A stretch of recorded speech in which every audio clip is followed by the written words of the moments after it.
કેમ છો વિદ્યાર્થીઓ? મજામાં? લાસ્ટ વિડિયોમાં આપણે બેઝિક નિત્યસમના થોડા વિશિષ્ટ દાખલા જોયા હતા. હવે ધોરણ 9 ના અભ્યાસક્રમમાં આગળ વધીશું અને a + b આખાનો ઘન એટલે કે કૌંસની 3 ઘાત નું આપણે નિત્યસમ મેળવીશું. તેની એપ્લિકેશન શીખીશું, તેને કેવી રીતે યાદ રાખવાનું છે તે શીખીશું. ઠીક છે, ચલો શરૂ કરીએ. તો સૌપ્રથમ આપણે જોઈએ છે શું a + b આખાનો ઘન બરાબર છે. હવે તમે શું જાણો છો 3 ઘાતનો મતલબ શું થયો કે આ કૌંસ 3 વાર ગુણાયો છે, પણ આપણે એને કંઈક આવું લખીશું કે a + b આખાનો વર્ગ ગુણ્યા a + b. હવે આવું શા માટે લખ્યું? કારણ કે આપણને ખબર છે કે ગુણાકારમાં સરખા આધારે ઘાતાંકોનો સરવાળો થાય છે. અહીંયા એક ઘાત છે પણ આપણે લખતા નથી, મતલબ કે 2 + 1 3 ઘાત થઈ ગઈ, આધાર સરખો ઘાતાંકોનો સરવાળો. હવે આપણે આનું વિસ્તરણ જાણીએ. શું જાણીએ છીએ? તો કે a² + 2ab + b² બીજા કૌંસમાં a + b. ચલો હવે આપણે છૂટું પાડીશું. આપણે શું શીખ્યા છે કે પહેલો કૌંસમાં આપણે પદ બધા છૂટા પાડીએ છીએ અને બીજા કૌંસ સાથે ગુણીએ છીએ. તમે ઈચ્છો તો આ કૌંસને છૂટો પાડીને આની સાથે ગુણી શકો છો, અથવા આ કૌંસને છૂટો પાડીને આ કૌંસ સાથે પણ ગુણી શકો છો. પરિણામ બંને સરખા જ આવવાના છે.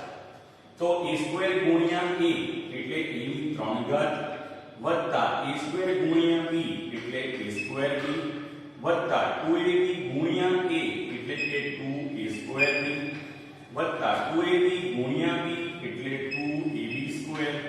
હવે b² ગુણ્યા a એટલે ab² અને b² ગુણ્યા b એટલે b ની 3 ઘાત. બરાબર છે. હવે જરા જુઓ a ની 3 ઘાત અને b ની 3 ઘાત આપણે લખી દઈશું. તો a ની 3 ઘાત વત્તા b ની 3 ઘાત વત્તા હવે આ a² b અને આ પણ આપણા છે a² b. તો 2 + 1 કેટલા થશે? 3a² b વત્તા અહીંયા 2ab² અને ab² એટલે 3ab² એટલે 3ab². બરાબર છે. બેઝિકલી તમારું નિત્યસમ આ જ છે. બરાબર છે. પણ અહીંયા તમારે ઘણીવાર એવું થાય કે ક્રમ લખવામાં લોચો પડી જાય, તકલીફ પડે, એટલે આપણે એને એક સરળતાથી યાદ રાખીશું. તો નિત્યસમ તમારું આ જ છે, પણ આપણે આને યાદ કેવી રીતે રાખીશું એની વાત કરીશું. તો a + b આખાનો ઘન આપણે જોઈએ છું. તો હવે એ આમાં જ છુપાયેલું છે, બીજે ક્યાંય નથી. જરા સમજો, આપણે આમાંથી જ આ વિસ્તરણ લાવવાના છીએ, થોડી ટેકનિકથી. તો જો પહેલા શું લખીશું? પહેલા પદનો ઘન વત્તા બીજા પદનો ઘન વત્તા 3 ગુણ્યા પહેલું બીજું એટલે કે 3ab. તો ફરી પહેલા પદનો ઘન વત્તા બીજા પદનો ઘન વત્તા 3ab, આ ત્રણેયનો ગુણાકાર, 3a અને b આ ત્રણેયનો ગુણાકાર 3ab અને કૌંસ એવો ને એવો. આવું બોલવાનું છે. સરળતાથી યાદ કરી લેશું. ફરી કહું છું, a + b નો ઘન બરાબર a નો ઘન વત્તા b નો ઘન વત્તા 3ab એટલે કે આ ત્રણેયનો ગુણાકાર અને કૌંસમાં કૌંસ આપણે એવો ને એવો. હવે જો શું થશે?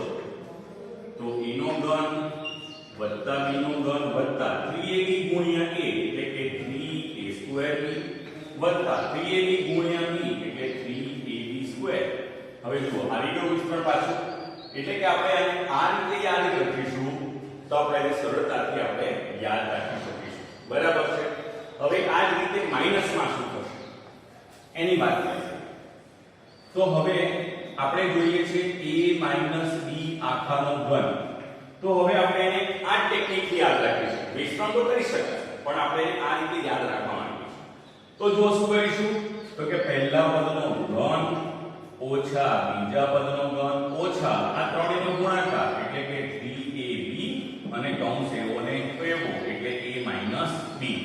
ફરી પાછું a નો ઘન - b નો ઘન માઈનસ 3ab ગુણ્યા a એટલે કે 3a² b અને minus into minus plus 3ab into b 3ab². તો આને યાદ રાખવાનું બહુ સહેલું છે. હવે આપણે શું કરીએ? બંનેને એક સાથે કેવી રીતે યાદ રાખીશું એ પણ જરા જોઈ લઈએ. તો a ± b આખાનો ઘન, જરા સમજો, ± પ્લસ હોય તો શું કરવાનું છે ને માઈનસ હોય તો શું કરવાનું છે? હવે આપણે બંનેને એક સાથે પણ યાદ રાખીશું. કેવી રીતે? તો a નો ઘન પ્લસ ઓર માઈનસ b નો ઘન પ્લસ ઓર માઈનસ 3ab કૌંસમાં a plus or minus b. હવે જો ઉપર પ્લસ હોય તો આપણે બધે પ્લસ લઈ આવવાના છે, નીચે માઈનસ લઈશું તો બધા આપણે માઈનસ મળશે. ફરીનું સહેલું એટલે આપણે એક જ સૂત્રમાં બંનેને આપણે એક સાથે યાદ રાખી શકીશું. બરાબર છે? આટલું પહેલા નોંધી લો, પછી આપણે આના દાખલાની વાત કરીશું.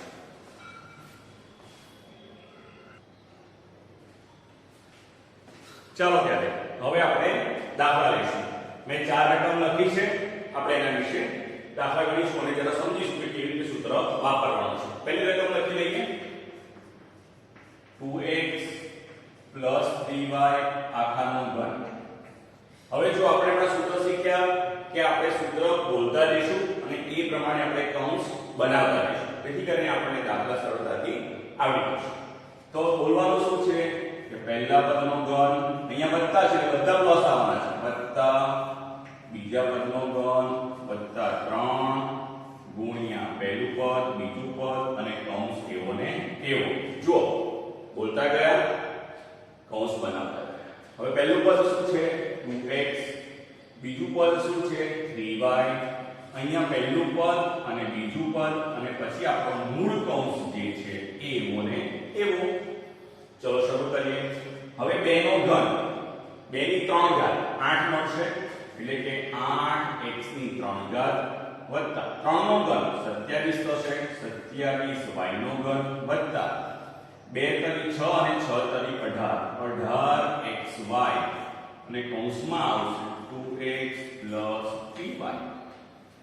ચલો હવે આપણે 8x ની 3 ઘાત લખીશું વત્તા 27y ની 3 ઘાત લખીશું વત્તા 18 દુ 36 અને x ગુણ્યા x સ્ક્વેર એટલે કે 36x વર્ગ y વત્તા 18 તરી 54 અને x y ગુણ્યા y એટલે y નો વર્ગ એટલે x y વર્ગ. તો આ થઈ ગયું તમારું વિસ્તરણ. છે ને સહેલું? ચલો બીજાની વાત કરીએ. તો બીજી રકમ કંઈક આવી છે કે 4p માઈનસ 5q આખાની 3 ઘાત. ચલો પહેલા આપણે શું કરીશું? કૌંસ ખોલીશું અને આગળ વધીશું. એટલે કે પહેલા પદનો ઘન ઓછા, કારણ કે અહીંયા માઈનસ છે, બધે માઈનસ લઈશું આપણે, ઓછા બીજા પદનો ઘન ઓછા 3 ગુણ્યા પહેલું બીજું અને કૌંસ એવો ને એવો. ચલો પહેલું પદ કોણ છે? 4p લખી નાખીશું. બીજું પદ કોણ છે? 5q. પછી ફરી પાછા 4p અને 5q અને બ્રેકેટમાં આવશે 4p માઈનસ 5q. ચલો હવે આગળ વધીશું. તો પહેલા 4 નો ઘન, 4 નો ઘન કેટલો થશે? 64 એટલે કે 64 p નો ઘન ઓછા 5 નો ઘન 125 q નો ઘન માઈનસ 3 ચોક 12 અને 12 પંચા 60 એટલે કે 60 pq અને કૌંસમાં 4p માઈનસ 5q આપણે એવા જ રહેવા દઈશું. ચલો હવે આગળ વધીએ. તો 64 pq એવા ને એવા જ રહેવાના છે, માઈનસ 125 q ક્યુબ એવા જ રહેવાના છે. બરાબર છે? હવે જુઓ 60 ગુણ્યા 4 240 અને minus into plus minus 240 p square cube, કારણ કે p ગુણ્યા p આપણે p સ્ક્વેર મળશે. હવે માઈનસ ઇન્ટુ માઈનસ પ્લસ અને 60 પંચા કેટલા થશે? 300 p ક્યુ સ્ક્વેર, કારણ કે ક્યુબ ગુણ્યા ક્યુ આપણે q સ્ક્વેર મળશે. તો આ થઈ ગયો તમારો બીજો દાખલો. બરાબર છે? નોંધી લો. પછી આપણે બાકીના બે દાખલાની વાત કરીએ. નોંધાઈ ગયો છે? ચલો ત્યારે બીજા બે દાખલા લઈએ.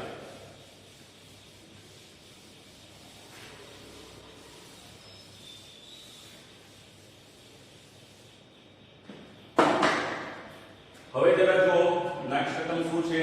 2x 1/2x આખાનો ઘન. સૂત્ર આપણે એવું જ વાપરવાના છે. પહેલા બોલીશું અને કૌંસ બનાવીશું. તો પહેલા પદનો ઘન વત્તા બીજા પદનો ઘન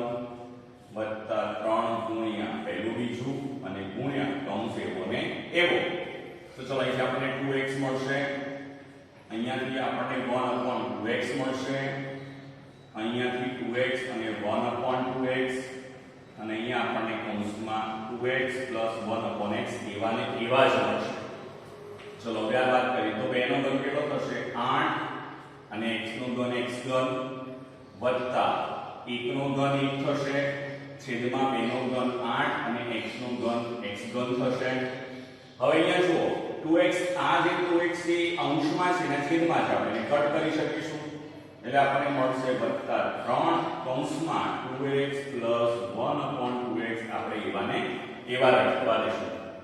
તો આગળ વાત કરીએ. હવે આવશે 8x³ વત્તા 1/8x³ વત્તા 3 × 6 અને x એવા ને એવા વત્તા 3 × 3 છેદમાં 2x એવા ને એવા છે. ધ્યાન આપો મિત્રો, આ 3 ખાલી અંશ સાથે ગુણાશે, છેદ સાથે ગુણાશે નહીં. આપણે છેદને કશું કરવાનું નથી, એટલે એ રીતે લખવાના છે. તો આ થઈ ગયો તમારો જવાબ. બરાબર છે. હવે બીજાની વાત કરીએ તો એમાં કંઈક આવું છે કે 2/3m ઓછા 1/2n આખાનો ઘન. તો ફરી પાછું આપણે બોલતા રહીશું, કૌંસ કરીશું. પહેલા પદનો ઘન ઓછા બીજા પદનો ઘન ઓછા 3 ગુણ્યા પહેલું બીજું વત્તા કૌંસ એવો ને એવો. તો પહેલા આવશે 2/3m, પછી આવશે 1/2 ગુણ્યા n, પછી લખાશે 2/3m અને 1/2n. અહીંયા આપણે કૌંસ એવો ને એવો લખવાનું છે એટલે આપણે આવું લખી દઈશું. હવે વિસ્તરણ કરીશું. તો પહેલું 2 નો ઘન થશે 8, 3 નો ઘન થશે 27 અને m નો ઘન થશે m ઘન ઓછા 1 નો ઘન 1 જ થશે, 2 નો ઘન 8 અને n નો ઘન n ઘન થશે. હવે અહીંયા ખાસ ધ્યાન આપો, આ જો બંને 2 કટ થઈ જશે, આ 3 કટ થશે એટલે રહેશે ખાલી mn, એટલે -mn કૌંસમાં 2/3m -1/2n. હજુ આપણે આ કૌંસનું વિસ્તરણ કરવાનું બાકી છે. ચલો કરી લઈએ. તો શું થશે? 8/27m ઘન ઓછા 1/8n ઘન ઓછા હવે mn અંદર ગુણાશે, અહીંયા જ રહેશે એટલે 2/3. હવે m ગુણ્યા m એટલે કે m² અને n એવા ને એવા માઈનસ ઇન્ટુ માઈનસ પ્લસ. હવે જો 1/2 એવા ને એવા જ રહેવાના છે. m n ગુણાકારમાં n ગુણ્યા n n² એટલે મળશે આપણને m n². તો આ થઈ ગયું તમારું વિસ્તરણ. એટલે કે તમારે જ્યારે અપૂર્ણાંક સંખ્યાઓ આપી છે ત્યારે આ સ્ટેપમાં ખૂબ ધ્યાન રાખવું પડશે, જેથી કરીને દાખલો આપણે સરળતાથી આવડશે. આ નોંધી લો, પછી આગળ વાત